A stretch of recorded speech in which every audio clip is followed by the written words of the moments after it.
Carlos Santana began his legendary music career during the heady days of the 1960s counterculture.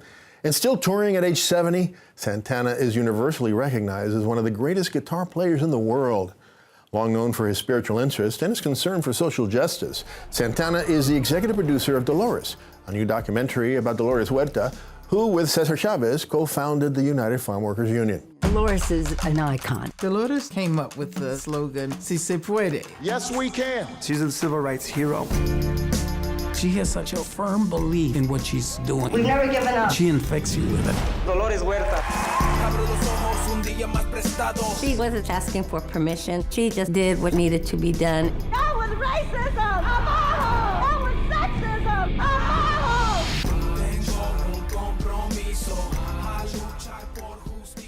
I recently had the opportunity to speak with Carlos Santana, and I began our conversation by asking him about when and where he first became socially conscious.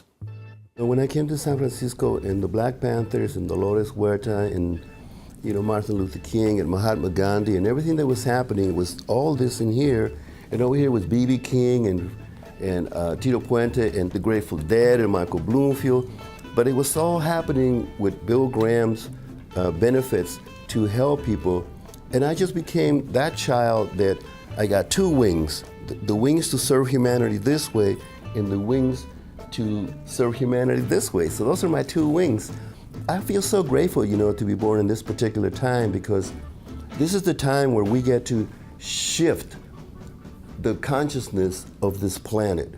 I'm happy to say and grateful to say that Dolores and I and few of us, like the Dalai Lama, or Desmond Tutu, or the Pope, we are the John Lennons of today, the Bob Marleys of today. We have the same agenda: wake up the masses to their own divinity. So let me start with Dolores Huerta. How did this documentary come to be, and how did you come to be its executive producer?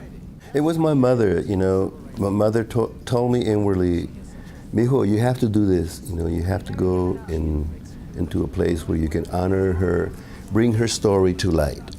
So dig in your pockets and do whatever you need to do to present her and to center stage in her own, bring her story to light."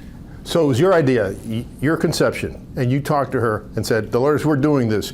She's such a powerful, charismatic presence in public, but as we see in the documentary, she's kind of very self-effacing, personally, right? Always deflecting attention, trying to deflect attention from her to the cause of the issue.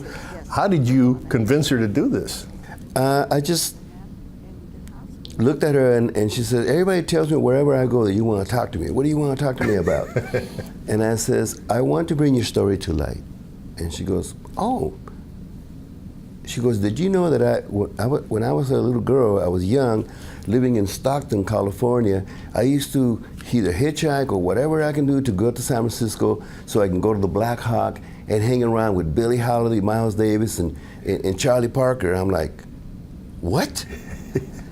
So besides being all this incredible person, she was hanging around with Billie Holiday and Charlie Parker, So, of course, we connected with Peter Bratt, and my... The director of the film. The director, and my daughter Angelica, and then we just stayed on her, and slowly we convinced her that this is medicine for the times that we're living.